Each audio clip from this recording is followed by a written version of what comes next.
പട്ടാപ്പകൽ നടന്ന കാട്ടുപന്നി ആക്രമണത്തിൽ 64-കാരന് പരിക്കേറ്റു. തേക്കുംകുറ്റി സ്വദേശി മല്ലശ്ശേരി സലീമിനാണ് പരിക്കേറ്റത്. ഞായറാഴ്ച രാവിലെ 9:30ഓടെയായിരുന്നു സംഭവം.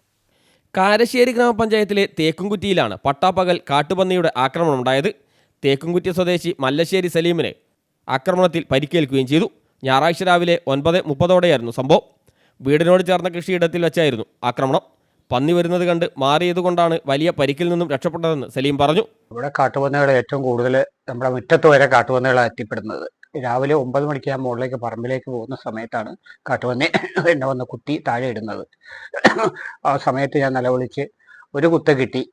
താഴെ വീണതിന് ശേഷം നിലവിളിച്ച് കഴിഞ്ഞപ്പോഴത്തെ അയൽവാസികൾ, എൻ്റെ തൊട്ട അയൽവാസിയായൊരു മനോജുണ്ട്, ആ മനോജ് വന്ന് എന്നെ എടുത്ത്, വേറൊരു പണിക്കാരനും ഉണ്ടായി, രണ്ടുപേരും കൂടെ എടുത്താണ് താഴെ ഇവിടെ കൊണ്ടുവന്നിട്ട് പിന്നെ ഹോസ്പിറ്റലിൽ കൊണ്ടുപോയത്. മുഖ ചികിത്സയിൽ പ്രാഥമിക ചികിത്സയ്ക്ക് ശേഷം കോഴിക്കോട് മെഡിക്കൽ കോളേജിൽ ചികിത്സ തേടി. കാട്ടുമൃഗശല്യം കാരണം സ്വന്തം കൃഷിയിടത്തിൽ പോലും കർഷകർക്ക് സുരക്ഷിതയില്ലാത്ത അവസ്ഥയാണെന്ന് കർഷകർ പറയുന്നു. News bureau, Mukkam.